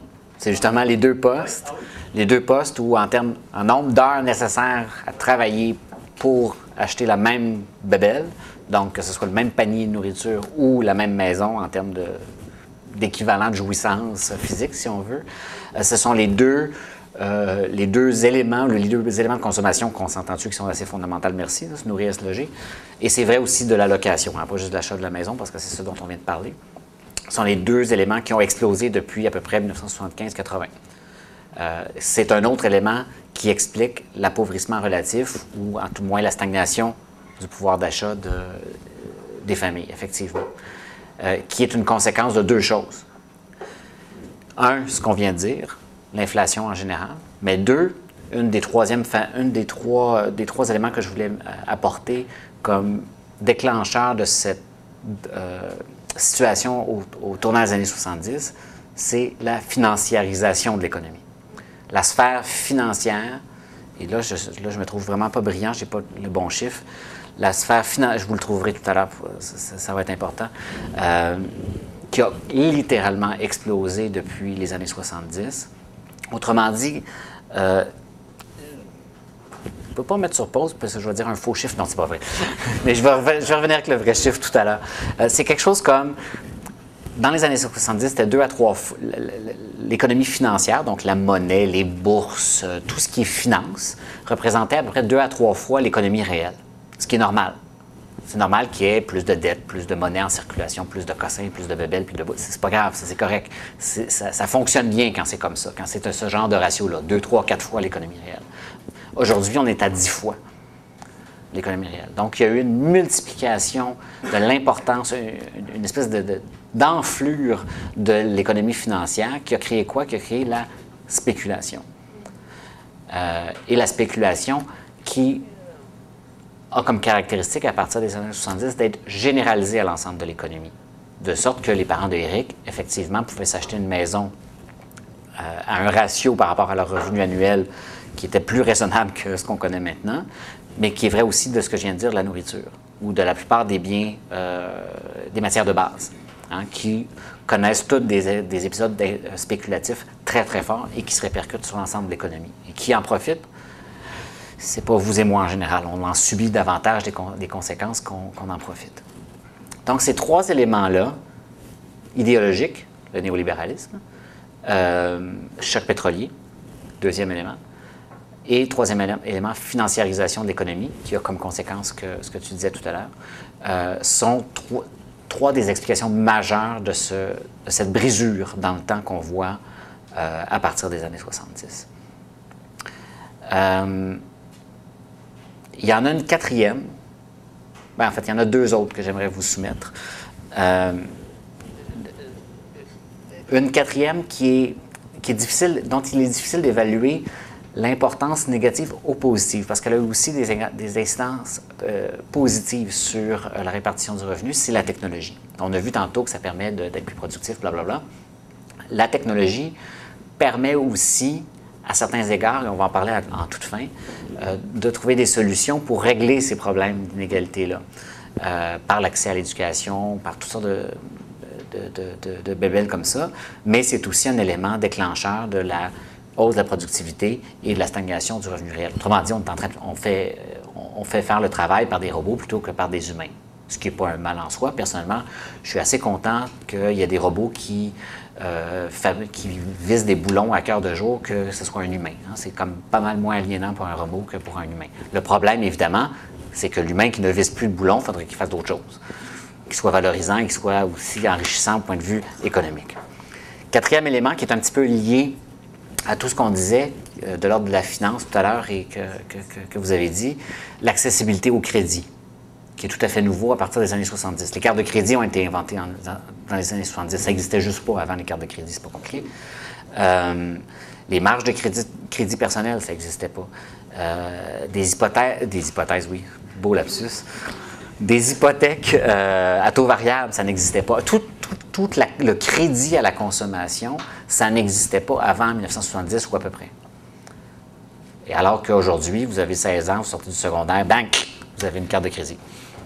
Alors ça, évidemment, ça a accentué, non pas, c'est pas une cause fondamentale comme on le voyait tantôt, mais ça a accentué l'écart dont on parlait entre le désir de consommation puis la réalité économique. Là, j'ai aucune espèce d'idée du temps qui passe. Ça fait 1 heure que je parle à peu près? Oui, après. Aïe. Puis vous écoutez encore? Vous êtes vraiment meilleur que moi. Je vais poursuivre rapidement. OK, non, c'est bon. Je ne veux pas l'entendre. C'est pas vrai. Allez-y. Je ne vois pas, c'est où, par exemple? Oui, allez-y. Je voulais savoir, je ne sais pas comment ça a fluctué dans le temps, mais les subventions gouvernementales aux entreprises privées, je vais juste vous demander de réserver l'État pour plus tard, parce que c'est un problème en soi. Un problème et une solution, mais un problème au sens, c'est un problème mathématique, un problème scientifique. Je dirais rapidement, là, on peut dire, sans trop se tromper, que depuis 40 ans, à peu de choses près, ça n'a pas changé. Okay? Il y a beaucoup de choses qui ont changé, mais quand on regarde dans la globalité des politiques économiques, du soutien aux familles et du soutien aux entreprises depuis 40 ans, quand on prend cette perspective très large-là, c'est à peu près la même chose. Autrement dit, ce que je suis en train de dire, c'est pas là qui est le problème. Okay? C'est pas là qui est la cause, ce ne sont pas des causes majeures. Peu importe les cycles économiques et peu importe les idéologies au pouvoir, c'est relativement stable au Canada. C'est pas vrai de tous les pays du monde. Au Canada, c'est relativement stable. Et ce n'est pas un facteur explicatif majeur. Quand il va finement, oui, il faut en tenir compte, mais de façon globale, c'est pas un facteur majeur. On va voir que récemment, ça commence à changer, mais sur la grande perspective, c'est pas un cas. J'y viens justement, c'est ça qui est écrit sur ma petite feuille. Est-ce qu'il y avait d'autres questions que je n'ai pas vues? Vous êtes sage. Ah, c'est parce que c'est gratuit. Hein. On peut complètement renverser la logique de marchandisation de l'école. Quand j'étais prof à HEC puis que les gens payaient leur droit de scolarité, ils ne m'écoutaient pas. Vous autres, vous venez ici gratuitement puis vous m'écoutez. Il y a quelque chose! Il y a quelque chose! Moi, je pense qu'on tient quelque chose, là. On a un modèle d'affaires. J'aimerais venir poursuivre, c'est-à-dire sur ces... Là, je vous ai jeté un peu rapidement les grandes causes parce que ça va nous permettre de réfléchir par la suite à comment s'attaquer à ces causes-là. Je vais juste apporter 3 hypothèses. En fait, c'est plus que des hypothèses. Ce sont 3 causes que l'OCDE... On sait c'est quoi l'OCDE? Êtes-vous sûr? Puis c'est quoi l'OCDE? Vous? Anne, c'est quoi l'OCDE? Bon! Pourquoi tu n'as pas répondu non? Tu ne m'écoutais pas. L'OCDE, c'est l'Organisation de coopération de développement économique, qui est grosso modo le regroupement des pays les plus industrialisés, une trentaine de pays, 32 de mémoire, qui siège à Paris, dans un des plus beaux immeubles de Paris, soit dit en passant. L'OCDE a une grande qualité, c'est les études qu'elle produit. Ils ont un département de recherche absolument fabuleux. Ils produisent des études à la tonne sur tous les sujets possibles et impossibles qui sont en général de très grande qualité. Et ils viennent là, maintenant, il y a 3-4 jours, de produire une étude qui s'appelle très précisément « Toujours plus d'inégalités, pourquoi les écarts de revenus se creusent ». Hein? Même si c'est un organisme qui est vu comme le porte-parole des pays riches, ils ont quand même un peu de poigne. Donc, étude fascinante, 200 pages fouillées sur tous les pays, donc qui portent sur tous les pays de l'OCDE. Et donc, dans les pays de l'OCDE, il y en a qui sont en plus grande difficulté que d'autres, mettons, genre la Grèce et l'Espagne, et qui analysent un peu toutes les dynamiques depuis à peu près ce qui nous intéresse. Je fais un bref retour sur ce qu'on disait, encore une fois, parce que je veux qu'on discute ensemble des pistes de solutions. Je vais vous lancer quelques idées, mais j'aimerais vraiment qu'on discute ensemble. Mais j'ai un aveu à vous faire. Ce que je suis en train de vous raconter depuis tout à l'heure, c'est la base d'un livre que je suis en train d'écrire, mais je ne connais pas la fin, fait que je viens prendre des idées. C'est ça le capitalisme. Donc, je fais un retour sur les conséquences dont j'ai parlé en partant parce que je pense que vous avez compris, c'est ça qui est fondamental. Hein. C'est important pour moi de passer beaucoup de temps avec vous à expliquer la dynamique, donc la réalité de ces inégalités-là. Comme on disait tout à l'heure à l'extérieur, il ne s'agit pas juste de dire « Ah, les riches sont riches, les écœurants », mais d'avoir un peu de... Hein, et surtout, et ça j'en ai pas parlé, de dépasser les querelles de clochers et de scolastiques. Là. On croirait des fois entendre mes confrères, on croirait entendre les prêtres du Moyen-Âge qui s'obstinaient sur le sexe des anges. Et je pense notamment, et pas juste mes confrères, mais des commentateurs politiques qui s'embarquent et s'embourbent dans des discussions que je trouve déplorables parce qu'elles ne font pas avancer le débat. Et je vais juste nommer les noms d'un débat que vous n'avez peut-être pas vu, mais qui est récurrent depuis des mois, entre Jean-François Lisée et Pierre Fortin d'un côté. Donc Jean-François Lisée, le commentateur bien connu, et Pierre Fortin, qui a été mon prof d'ailleurs, un économiste, professeur émérite à l'UQAM, d'un côté, à gauche, et à droite, ou au centre droit quand même, un autre de mes confrères, Martin Coiteux, et d'autres qui s'obstinent sur le fait que, bon, on est-tu plus riche, y a-tu plus de riches, moins de riches, ou plus ou moins d'inégalités au Québec qu'aux États-Unis ou qu'en Ontario. À la limite, on s'en balance un petit peu. C'est clair que dans leur discussion, ces deux personnages-là, il y a une discussion qui est, pour moins qu'on puisse dire, teintée par la question nationale et le fameux modèle québécois. Mais ce que j'aimerais que vous retiriez des faits qu'on a établis depuis tout à l'heure, c'est qu'il y a stagnation partout. Il y a stagnation des revenus de la grande majorité des gens partout en Occident depuis 40 ans, et il y a accroissement des inégalités économiques.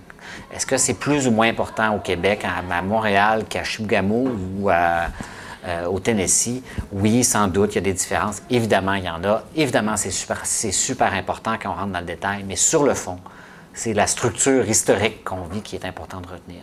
Je vois une main levée d'au loin. Excusez-moi, est-ce que ce serait possible de parler un tout petit peu plus fort parce qu'on n'entend pas super bien la C'est bien achalant. Avec grand plaisir. C'est parce que je parlais de mes ennemis que je parlais doucement.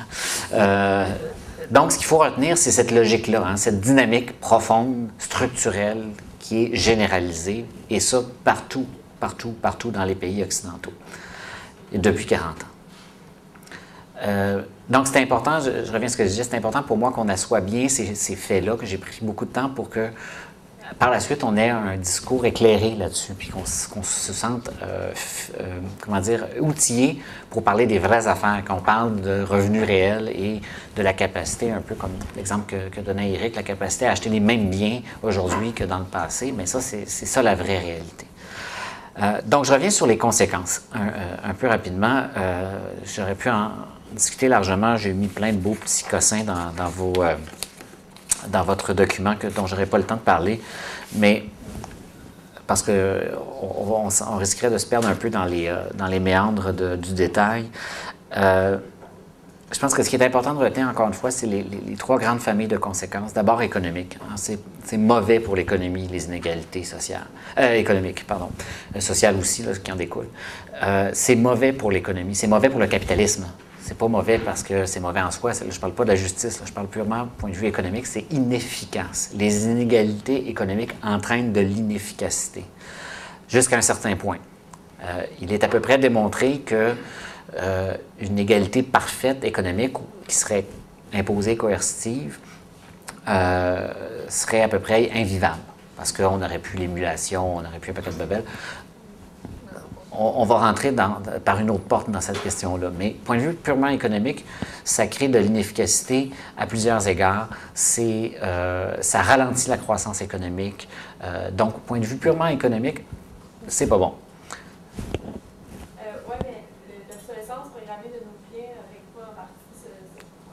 Règle ou règle? Règle le problème, en fait. De quelle manière?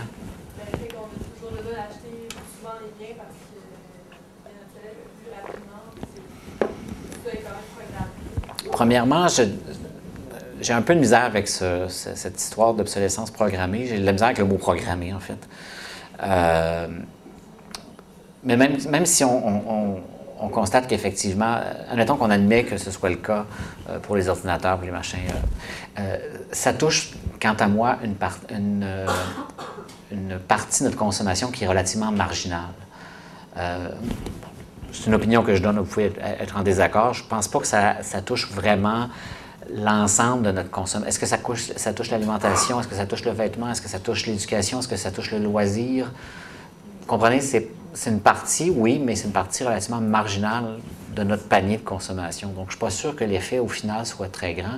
Je pense que l'effet direct est sur notre carte de crédit. À un moment donné, c'est une des causes multiples de l'accroissement de l'endettement individuel. Mais vous pouvez répliquer autre chose.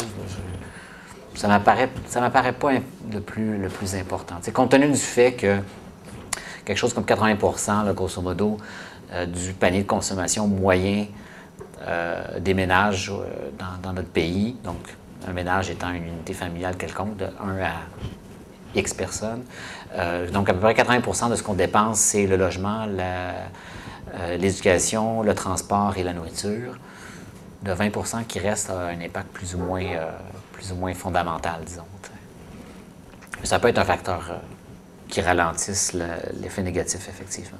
Deuxième effet important qui est fondamental, donc c'est cette fameuse analogie de la voiture. C'est Hirschman, l'économiste, si je ne me trompe pas, que je cherchais tout à l'heure. Donc la voiture qui n'avance pas dans le trafic alors qu'on voit là une ligne de circulation qui avance très vite. Donc cette impression qu'on stagne, cette impression-là est relativement nouvelle. Hein. Cette prise de conscience-là, pas parce qu'on est plus conscientisé ou militant ou plus éduqué, je ne crois pas. C'est simplement parce que là, à un moment donné, ça nous a frappé de plein fouet depuis plusieurs années. Coudonc, tout le monde s'enrichit, puis l'État s'enrichit, puis l'État nous dit qu'on crée de la richesse, puis la croissance économique, puis blablabla, puis la Chambre de commerce se pète les bretelles avec ça. Et j'ai pas l'impression, moi, consommateur et travailleur, d'avancer ou d'accroître mon propre enrichissement. Donc, cette notion d'exclusion est très importante. Je vous ramène à un graphique qui est complètement illisible. C'est juste pour avoir l'air intelligent que je vous en parle, là, mais le graphique numéro 6, là aussi, croyez-moi sur parole. Qu'est-ce que ça veut dire? Ça, c'est un truc qui remonte là aussi aux années 40 jusqu'à maintenant. Donc, on prend là de la guerre jusqu'à maintenant. C'est un indicateur de mobilité sociale. Qu'est-ce que ça veut dire, la mobilité sociale? C'est la probabilité statistique d'être capable de passer à un niveau de revenu supérieur ou inférieur. Donc, on est mobile socialement, on est mobile entre les classes sociales, pour utiliser un vocabulaire un peu plus marxiste. Donc, on est mobile entre les classes sociales lorsqu'on a la capacité à changer de classe sociale. Ce que ce graphique-là nous indique, c'est que plus on avance dans le temps depuis la fin de la Deuxième Guerre mondiale, moins cette mobilité sociale est grande. Et là, on le voit vraiment pas bien parce que le graphique est trop petit et tout, là, mais ça s'accentue de façon encore plus grande depuis les années 80. Donc, la mobilité sociale, particulièrement aux États-Unis. Ça, c'est un graphique pour les États-Unis et c'est plus marqué aux États-Unis que chez nous. C'est important de le noter. La mobilité sociale est de moins en moins possible pour l'Américain moyen. Autrement dit, l'American Dream, il est de moins en moins réel pour les Américains. Et ça, c'est une illustration statistique de ma fameuse analogie de la voiture là, qui voit le trafic, qui est coïncident dans le trafic et qui voit une autre ligne de trafic avancer plus rapidement. Alors ça, pour la cohésion sociale d'une nation, d'un pays, d'une communauté, c'est dramatique. Quand on revient, autrement dit, à ce qui était avant les promesses du libéralisme classique, avant les promesses du capitalisme qui a émergé au 18e siècle, qui a émergé, n'oublions pas, de façon révolutionnaire. Hein, le capitalisme et le libéralisme de Montesquieu, de Adam Smith aussi, c'était révolutionnaire. C'était contre le féodalisme, c'était contre le pouvoir centralisé de la royauté établie. Du pouvoir déterminé par le sang, etc. C'était révolutionnaire, c'est-à-dire, non, c'est pas parce que tu as un nom à particules ça de long puis que ton arrière-grand-père a conquis tel château que tu as le droit d'avoir le pouvoir. Il y avait dans le libéralisme économique une notion de démocratie, de libéralisation par rapport à ce pouvoir féodal-là.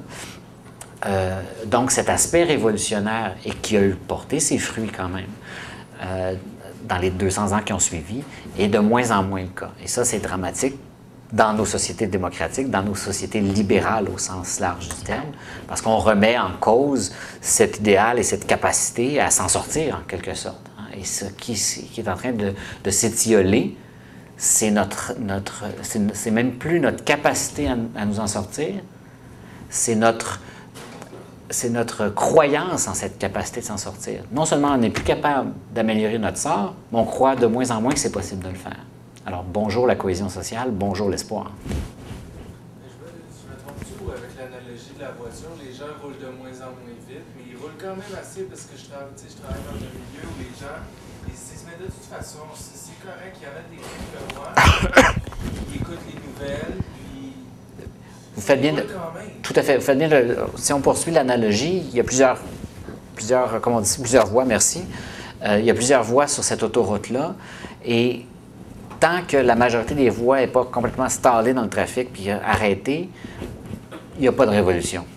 Parce que, tu sais, les indignés, après, vont dire aux gens, ben, faudrait que ça soit majeur et pendant une semaine, les gens, OK, on n'apprend plus l'auto, tout à fait. Je sais pas qu'est-ce que... Exactement. Les gens ne veulent pas faire ça, ils sont trop bien, même s'ils font... Vous avez tout à fait raison. On n'est pas encore rendu là. Ce que je dis, c'est que depuis quelques décennies, la voiture ralentit de plus en plus. Et le nombre de voies qui ralentissent est de plus en plus grand.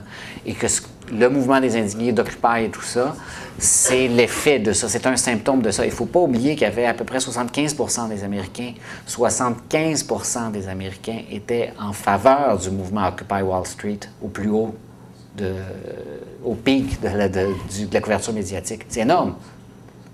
Aux États-Unis, le 3/4 des Américains étaient d'accord avec des pouilleux qui étaient dans une tente devant Wall Street, devant des banques. Pas rien, ça, là. Alors, vous comprenez ce que je veux dire? Les deux, on a raison en même temps. Moi, ce que je dis simplement, c'est qu'on s'en va de plus en plus vers ça. Mais vous avez raison de dire pourquoi il n'y a pas de fourche, puis pourquoi on n'est pas comme la Révolution française dehors. C'est parce que c'est pas encore assez grand. Mais il faudrait se rendre là pour en monter. Ah, en bon marxiste, je vous dirais oui, il faut que ça crache complètement pour qu'on puisse... Je le souhaite pas. Non, honnêtement, je le souhaite pas. Puis c'est pour ça qu'on va aller vers des pistes de solutions dans quelques minutes. Mais oui, effectivement, il y a une révolution quand la coupe est... Pourquoi ça s'est passé de façon beaucoup plus violente et sanglante, littéralement, en Espagne et en Grèce? C'est que là, cette situation-là était beaucoup moins tenable qu'elle ne l'est ici. Ici, on continue effectivement à être relativement dans ce que Denis Arcand appelait, dans un autre contexte complètement, le confort et l'indifférence. Qui est une phrase splendide, je trouve, lui décrivait l'aspect politique du nationalisme québécois, mais je pense que ça décrit très, très bien l'aspect économique que nous vivons, et que tant qu'on reste suffisamment dans le confort, le crédit nous aidant à le faire ces dernières années, ça va continuer à aller. Pourquoi ça a explosé un peu plus aux États-Unis? Ce confort-là, il devenait de moins en moins grand, parce que là, on commençait à perdre notre maison, à coup de milliers de familles qui perdent leur maison parce qu'ils se sont fait miroiter la possibilité d'avoir la cabane de leurs rêves, alors qu'ils n'en avaient pas les moyens. Et là, on quitte la zone de confort, puis là, on sort dans la rue. Puis là, on appuie les gens d'Occupy Wall Street parce qu'on a l'impression de se faire, excusez l'expression, mais fourrer de bord en bord. Oui, quant à moi, littéralement. Donc, et la troisième conséquence, et je pense que c'est important, fil de micro, tu m'énerves. La troisième conséquence démocratique, je me permets de le répéter, hein, il y a 3 piliers à notre démocratie. Le pilier purement politique, donc de l'électorat égal devant l'urne, juridique égal devant la loi, social et culturel, donc égal devant l'accès à la connaissance, à l'éducation, au réseau social, à la socialisation, à la culture, sont mises à mal par ces inégalités croissantes. On s'entend, il y en a toujours eu des inégalités. On ne parle pas ici d'un âge d'or qu'on aurait perdu. C'est pas ça l'idée. C'est que l'accroissement important des inégalités fait en sorte qu'on s'éloigne de plus en plus de cet idéal démocratique-là. Et ça, c'est, ne serait-ce que dans la perception des gens, c'est extrêmement déplorable. C'est pas nouveau, on le voit depuis des années et des années que tout le monde dit « Ah ben oui, hein, si tu es riche, tu vas gagner ton procès, si tu es riche, tu peux acheter un candidat, ou presque. » Heureusement, au Canada, c'est un peu moins pire que ce qu'on voit aux États-Unis. Aux États-Unis, c'est encore plus le cas dans la machine électorale, qui est une machine de marketing, finalement, pure. Donc ça, c'est très, très grave pour le fondement de notre démocratie. Parce que cette perte de confiance-là, elle est comme n'importe quelle perte de confiance dans nos relations humaines. Hein, elle est facile à perdre, mais difficile à regagner.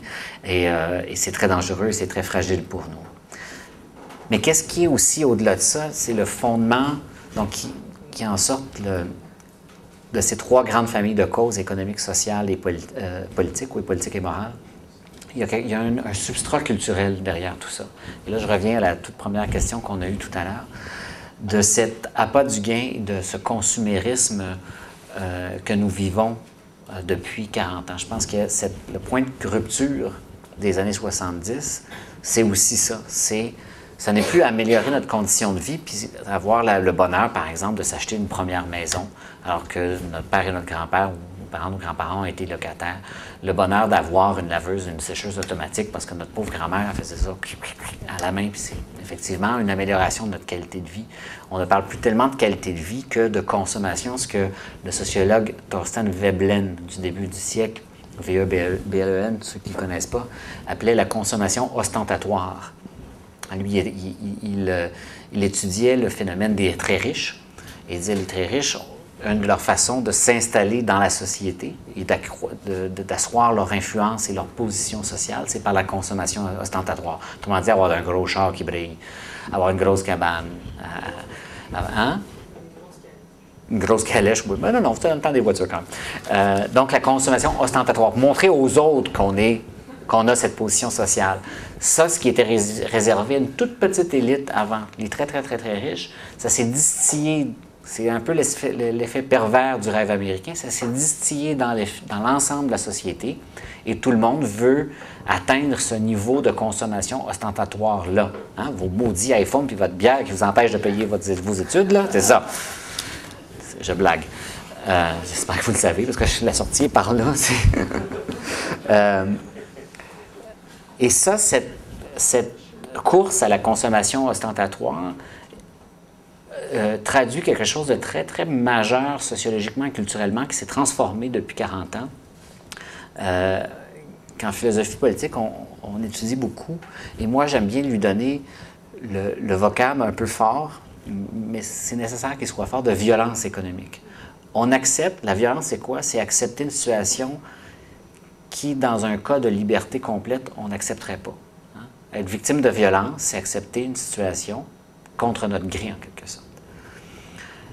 Et accepter cette logique consumériste au point de s'endetter à un point où on ne peut plus rien faire, au point où on va perdre sa maison, comme on l'a vu aux États-Unis, mais qu'on a vu un peu partout au Canada aussi, dans une moindre mesure, c'est un asservissement volontaire, pour reprendre les mots de la Boétie, c'est un asservissement volontaire à une logique culturelle, sociale, très, très, très, très profondément ancrée dans notre société économique. Et pour moi, c'est ça, c'est mise en avant des rapports de force, c'est la mise en avant du marché, hein, le marché qui est toujours roi, l'enrichissement, l'appât du gain, la consommation ostentatoire. Tout ça, c'est une même logique qui relève pour moi de la violence économique qu'on accepte. On accepte, malgré nous, cette espèce de logique-là comme si c'était un fait, comme si c'était naturel. Et c'est la force du discours néolibéral pur et dur de montrer que c'est naturel. C'est naturel qu'on s'enrichisse, c'est naturel qu'on consomme. Non. Il n'y a rien de naturel là-dedans. Naturel, là, c'est l'eau, c'est les plantes, c'est les oiseaux, c'est le soleil. Pas naturel. C'est une construction sociale dans laquelle on s'engage, en grande partie malgré nous. Ou à tout le moins, c'est une servitude volontaire, comme le disait la Boétie, qui relève exactement de ce que vous disiez tout à l'heure, de ce confort-là, de cette indifférence-là. Tu vois, ben, parce qu'à la fin de la journée, coudonc, tu veux l'avoir, ton gadget électronique ou quoi que ce soit qui te permet d'atteindre un bonheur qu'on te présente dans la mécanique culturelle, ou dans, pas la mécanique, la structure systémique culturelle du marketing et du capitalisme. Or, une vie démocratique repose sur... je l'ai noté quelque part pour ne pas oublier le beau terme, sur la liberté volontaire. Pierre Charon, un grand humaniste du 17e siècle, parlait de la liberté volontaire nécessaire à l'amitié entre les hommes, laquelle est nécessaire à la justice entre les hommes. Cette liberté volontaire-là, c'est le mot volontaire qui est important, on en a perdu le sens dans cette logique de consommation. J'ai l'air un peu prêcha, là, mais sociologiquement, je pense que j'ai raison quelque part. Que depuis 40 ans, on a perdu cette liberté volontaire-là. C'est devenu une liberté involontaire. On est comme dans une espèce encore une fois, l'image de l'autoroute sur laquelle on roule. Puis on ne se pose pas trop de questions, on s'en va par là, alors qu'on pourrait peut-être arrêter ça, aller cueillir des petites fraises des champs. Non, on continue sur cette logique-là. Et cette logique-là détruit ce lien social premier, donc de l'amitié, de la fraternité, de la cohésion sociale. Et ça se multiplie dans l'ensemble de l'État, dans l'ensemble de l'organisation politique, cette logique-là. Et qu'est-ce qu'on a oublié en chemin? Qu'est-ce qu'on a oublié en chemin depuis 40 ans? Mais c'est le travail. Il y a 40 ans, vous avez juste à lire des ouvrages de sciences sociales, peu importe la discipline, des années 60-70, et lire des ouvrages de sciences sociales aujourd'hui.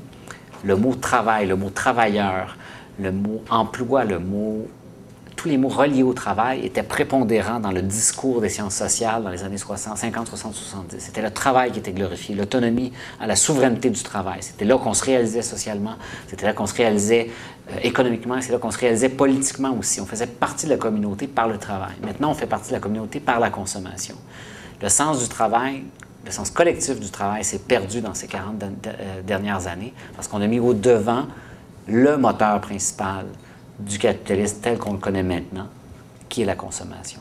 Et ça, pour moi, c'est le nœud central philosophique et politique de notre perte de sens par rapport à ça et qui fait en sorte qu'il y a une espèce de clash incroyable, de dissonance incroyable entre la réalité, ces inégalités qui s'accroissent de façon fabuleuse, et notre volonté d'être en communauté démocratique qui, tôt ou tard, qui mène tôt ou tard à un divorce entre les deux.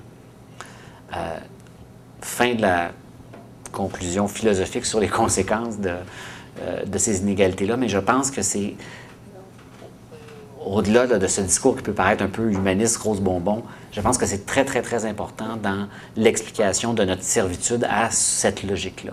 Et qu'on va s'en sortir, et c'est pour ça que je veux partir de ça pour aller dans les pistes de solutions, on va s'en sortir quand on va retrouver la souveraineté du travail, quand on va remettre à sa place la consommation à tout crin, et surtout l'appât du gain à tout crin. Maintenant, c'est pas simple. Les solutions ne sont pas simples, évidemment. On pourrait dire qu'il y a deux familles de solutions, celles qui viennent de l'État et celles qui viennent d'autres organisations communautaires ou politiques, voire individuelles. Si on se rappelle bien, parmi les causes de l'inégalité qu'on a identifiées tout à l'heure, il y en avait une qui était il y en avait deux qui étaient assez centrales. Quand je vous parlais notamment de l'étude de l'OCDE, il y avait la technologie, le développement technologique qui est relié aussi à la mondialisation. Ça, on ne peut pas faire grand-chose. On n'a plus de prise sur l'évolution de ça. Et ce n'est pas nécessairement souhaitable qu'on ait une prise là-dessus, même si on pouvait en avoir une. Il s'agit plutôt de voir comment on peut s'approprier à la fois l'avancement de la mondialisation, donc ses côtés positifs, et même chose de la technologie. Par contre, il y avait une autre cause importante, et c'était... C'est quoi? On va me fâcher. L'éducation. Va bien être en grève, ma bande de... Ah, c'est parce que vous êtes en trêve, là, c'est ça, vous écoutez plus? Il y avait donc une grande cause identifiée notamment par l'OCDE, c'est tout ce qu'on a perdu en éducation surtout depuis les années 90. Donc, une perte de plus en plus grande d'accès à l'éducation et, parallèlement, un clivage entre l'accès à une éducation qui demande de plus en plus de spécialisation. Et donc, le clivage, lorsqu'on parlait d'analphabétisme tout à l'heure, un clivage entre les surspécialisés et les sous-spécialisés qui le sont de plus en plus, chacun de leur côté. Donc, l'État a... Là, j'étais juste en train de réfléchir pour ne pas me craquer puis vous parler pendant 27 minutes juste de ça. L'État a un rôle fondamental et probablement le seul rôle qu'il a présentement, c'est-à-dire le seul rôle qu'il peut avoir, pardon, le seul rôle qu'il est en mesure d'avoir présentement pour réduire les inégalités, mais dans le but d'avoir une société plus juste, plus équitable et surtout plus prospère, c'est en agissant sur l'éducation au sens très large du terme. Je parle de l'éducation formelle, de la maternelle à l'université, mais aussi de toutes les formes d'éducation, de l'accès à la culture, de l'accès au savoir de façon large, de l'accès aux technologies qui nous permettent d'avoir accès au savoir, donc de l'accès à la connaissance. Ça, c'est là où l'État peut jouer un rôle. Je dis bien peut jouer un rôle. Parce que sur toutes les autres facettes qui mènent à l'inégalité, sauf un dont je vais parler dans 3 secondes, il n'a à peu près aucune emprise. Il n'a pas d'emprise, et plus l'État est petit, si on parle de chez nous, moins il a d'emprise, bien sûr, sur le développement technologique et encore moins, bien sûr, sur le mouvement de la mondialisation. Avant de vous donner la parole, il y a une autre place où les États ont un rôle à jouer qu'il faudrait traiter longuement, mais qu'on n'a peut-être pas le temps de traiter, c'est sur le système financier. Je vous disais que parmi les causes, tout à l'heure, on parlait du choc pétrolier, on parlait de la technologie, on parlait aussi de la financiarisation de l'économie, qui a enflé de façon importante par la multiplication des produits financiers depuis 40 et 50, pas 30 ans davantage. Les banques qui s'en vont partout et n'importe comment. Heureusement, au Canada, on peut être fier d'avoir un système qui dérive beaucoup moins qu'ailleurs, mais ça, les États occidentaux, en général, ont un gros travail qu'ils pourraient faire pour apaiser les fluctuations violentes de l'économie par la finance en la contrôlant davantage. Puis là, il y a 56 solutions qui peuvent être apportées. On pourrait en parler si vous voulez. Oui? Non? Oui? Il n'y a pas une petite main derrière? Non, je vous applaudissais à la façon assemblée. Ah, OK. C'est cool. C'est comme Bobinette. Donc, pour l'État, la seule solution que je vois majeure, il y a plein de micro-solutions, il y a plein de choses qu'il peut faire en redistribution, le filet social qui pourrait être renforcé, etc., mais de façon structurelle, à long terme, ce qu'il peut faire pour amoindrir ce phénomène-là ou renverser la vapeur qu'on a vu dans les graphiques précédents, donc renverser la vapeur et revenir à un équilibre un peu plus sain, c'est par l'éducation, encore une fois, à long terme. Maintenant, moi, je crois beaucoup que les solutions sont... là, je viens de cacher le micro, c'est pas bon. Les solutions sont locales, les solutions sont communautaires, les solutions sont individuelles. Je crois beaucoup au retour aux politiques de façon... à la vie de la cité, au sens grec du terme. Ce que nous faisons ce soir en est un exemple, ce que les mouvements sociaux en sont. Donc, qu'est-ce qu'il y a comme piste de solution? Et là, j'aimerais qu'on puisse échanger si vous avez des idées, bien sûr. tout le mouvement des coopératives, hein, qui était un truc complètement ringard il y a 5 ans. Alors ça avait l'air vraiment le jupe en terre cuite. Là. Ça faisait les années 70. C'était pas loin de la commune, puis c'était pas loin du kibbutz. Là. Mais les coopératives, on le vend. Non, mais c'est vrai, c'est comme toute la même mouvance, les années 70 de communautaire, puis avec un joint dans le. Le patchouli. Oui, le patchouli, un joint dans le bec, puis une fleur dans les cheveux. Les coopératives reprennent de la force présentement, particulièrement en Europe, mais on commence à le voir ici, un peu partout en Amérique, mais surtout au Québec. Il faut comprendre qu'on a d'abord, nous, une relation, nous Québécois, une relation bien particulière aux coopératives. D'abord à cause, bien sûr, ça va de soi, du mouvement Desjardins. Mais aussi, il y a on a beaucoup de structures coopératives. On les voit un peu moins en ville parce qu'elles sont moins présentes, mais à peu près l'ensemble de notre agriculture est basé sur un modèle coopératif. Il y a beaucoup de structures locales de développement économique un peu partout dans les régions du Québec qui sont basées sur des modèles coopératifs. C'est pas vrai de l'industrie, va sans dire, mais en beaucoup d'autres branches, c'est le cas. Or, on voit de plus en plus des modèles, et on en discutait un petit peu, Éric et moi. Je l'appelle Éric parce que c'est un ami, évidemment. Sinon, ça aurait été monsieur. Je suis un petit garçon bien élevé, moi. Je suis né au Tremont, quand même. On voit de plus en plus des modèles de coopératives renouvelés au goût du jour, mais surtout, pas au goût du jour pour le plaisir d'être au goût du jour, mais qui apprennent des leçons du passé, qui sont très efficaces, qui sont profitables, qui font du profit. Une coopérative n'est pas, c'est pas un organisme de bienfaisance, là. C'est une organisation économique capitaliste dont l'objectif est faire du profit. La différence, c'est qu'elle appartient à ses membres, bien sûr, et non pas à des actionnaires, et qui ont tous démocratiquement le droit de vote. Donc, il y a un renouveau très important des coopératives qui est dû, entre autres, à tout ce qu'on explique depuis le début, hein, parce que là, les gens ont le goût de se reprendre en main, de dire « ça va faire ». Il y a des exemples, je pourrais vous en citer des dizaines. J'en ai vu un récemment à Rimouski, si ma mémoire est bonne, quelque part dans le bas du fleuve, en tout cas, où une imprimerie qui était là depuis très, très longtemps, plusieurs dizaines d'années, allait fermer. Il y a une coopérative qui s'est mise en place, qui a racheté les actifs de l'imprimerie, qui l'a remis en marche avec un modèle d'affaires différent, avec une nouvelle cible de marché, avec des espérances de profit moins grandes, réelles mais moins grandes, et, semble-t-il, ça fonctionne à merveille.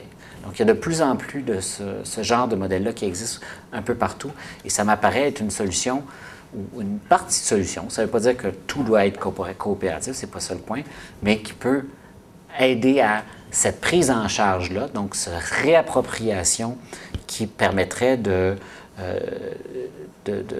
d'atteindre un certain niveau de démocratie économique. L'économie sociale, hein, qui est un buzzword il y a quelques années et qui tout d'un coup devient une réalité assez présente un peu partout au Canada et au Québec notamment. Donc, qui est un modèle pas très loin des coopératives là, en termes de vision, hein, de vision d'entreprise.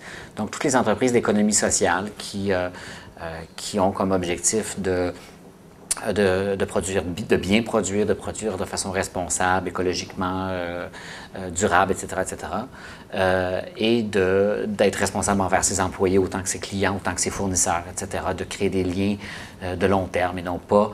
Et donc, de s'éloigner de ce que j'appelais tout à l'heure les rapports de force, hein, qui sont cette espèce de substrat culturel dans lequel on se place de façon volontaire. Donc, de s'éloigner des rapports de force pour avoir des rapports de coopération et de fraternité économique un peu plus...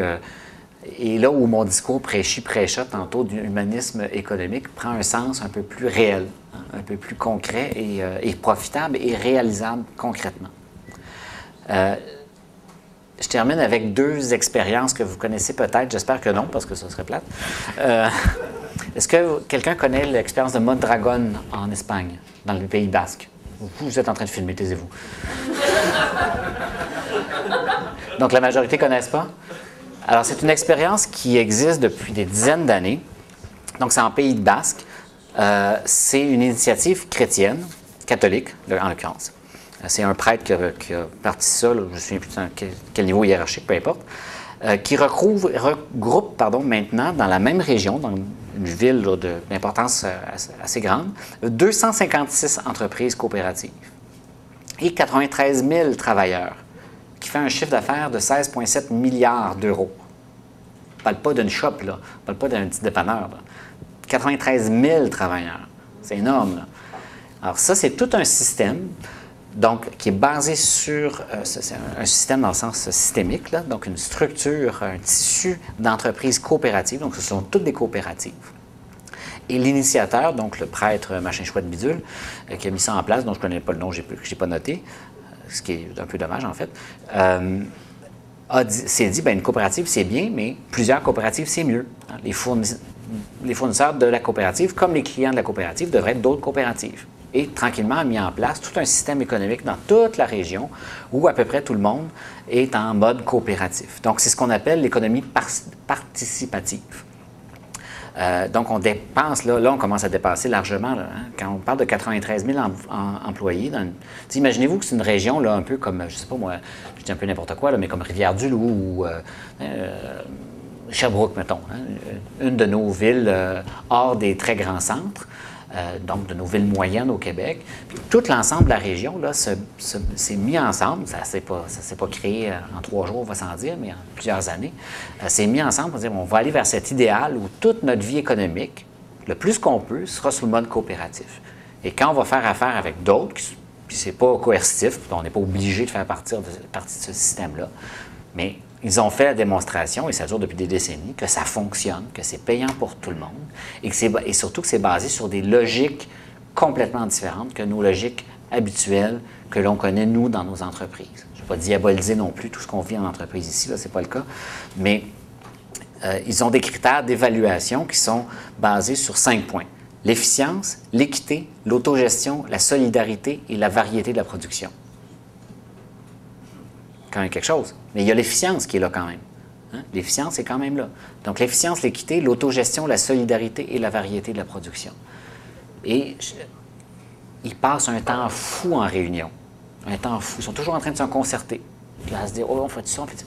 Et alors, c'est à peu près la seule critique que mes chers confrères néolibéraux ont essayé d'apporter à ce modèle-là, parce que ça marche. Tu peux pas dire que ça ne marche pas, ça marche. Ça fait 30 ans que ça fonctionne, petit bol, puis ils font des profits. Puis 16,7 milliards de chiffre d'affaires et des profits dont j'ignore l'ampleur. C'est dire, ah ben oui, mais là, ils passent leur temps en réunion, ils pourraient être plus efficaces. Alors eux, ils ont fait une contre-étude, ils ont mandaté McKinsey ou un grand groupe de consultants internationaux. Allez voir les grandes entreprises, là, les GM de ce monde, de combien de temps ils perdent en réunion. Ah, ils en perdent plus que cette gang de coopératives. Là. Alors, ça fonctionne bien. Est-ce que ça fonctionne partout? Je ne sais pas. Est-ce que c'est propre à la culture de base, là, aux cultures au sens très, très, très large de cette communauté-là? Peut-être. Mais c'est quand même une démonstration que ça fonctionne à très grande échelle. Donc, on a une communauté là, de plusieurs, de 200-300 000 personnes qui vivent autour d'un modèle comme celui-là. Un autre beaucoup plus petit modèle, c'est une expérience, en fait, qui a été faite, que j'aimerais vous apporter, qui, elle, a voulu attaquer de front, c'est-à-dire pas structurellement, mais attaquer de front le problème des inégalités économiques. Et c'est, dans notre pays, ça s'est passé, unique au monde comme expérience. Ça s'appelait Minicom, M-I-N-I-C-O-M, Minicom. Ça s'est passé à Dauphin, Manitoba. Pas Dolphin, mais bien Dauphin, comme on écrit Dauphin en français. Dauphin, Manitoba. En 75 et 79. Donc, vous n'étiez pas nés. Moi, j'écoutais Bobino. On a instauré ce qu'on appelle un revenu minimum garanti. Donc, vous savez que dans plusieurs pays du monde, notamment la France, on essaie d'avoir des revenus minimums d'insertion, toutes sortes de belles, qui est une forme d'aide sociale où on espère que tout le monde ait un plancher de revenus dans l'ensemble de la société. Eux, ils sont allés de façon drastique. Tout le monde a le droit à, je me souviens plus honnêtement, là, mais dans les chiffres d'aujourd'hui, mettons que c'est 20 000 $. Je dis n'importe quoi, mais ça n'a pas d'importance. Un minimum. Tout le monde a ça, peu importe, no question asked, vous avez le droit minimum, tout le monde, à ce revenu-là. Par contre, plus de chômage, plus de bien-être social, plus aucune autre mesure de soutien social. Si vous ne faites pas 20 000 $, admettons qu'on prend ce cas de figure, si vous ne faites pas 20 000 $ de revenus par votre travail, bien, l'État compense la différence pour vous rendre à ce 20 000 $-là. À partir du moment où vous gagnez plus par votre travail, évidemment, vous ne recevez plus rien de l'État. Or, cette expérience qui a duré 4 ans quand même, Donc, c'était en accord avec la province, avec le fédéral. C'était vraiment une expérience, puis avec la communauté, évidemment. Là, on ne les a pas pris pour des rats de laboratoire. Dans une petite ville du Manitoba, a eu des effets spectaculaires en 4 ans seulement. Les chiffres sont un peu contestables, difficiles à évaluer parce que l'échantillon est petit, donc il faut faire attention, donc je ne donnerai pas de chiffres. Mais il y a des effets qui ont été notés. Conséquence, donc, hausse massive de l'entrée à l'école. Hausse massive en 4 ans de l'entrée à l'école, en proportion évidemment. Baisse massive de l'utilisation du système de santé. En 4 ans, là. Juste en 4 ans.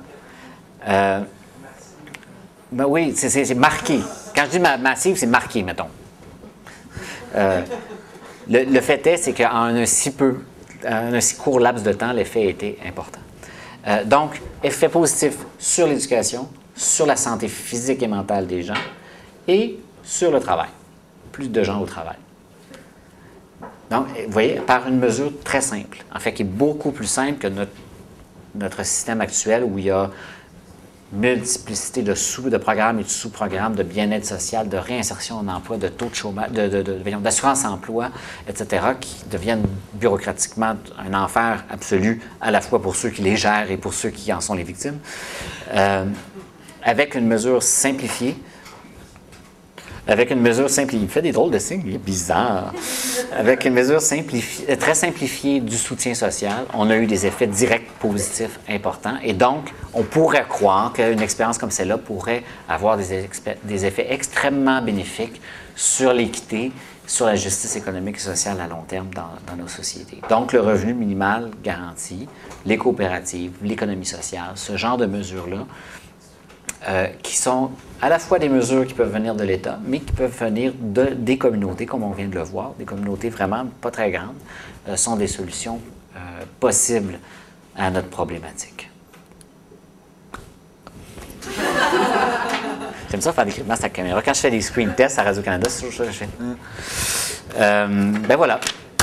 C'est à peu près ce que je voulais vous raconter, mais maintenant, si vous voulez en discuter de ces solutions-là, qu'est-ce que vous voyez, vous, dans les communautés, dans les possibilités, dans les programmes politiques pour contrer cette espèce de logique consumériste et qui nous happe tout, cette espèce d'asservissement et qui mène à l'inégalité sociale? Bien, je suis libre pour en parler, bien sûr.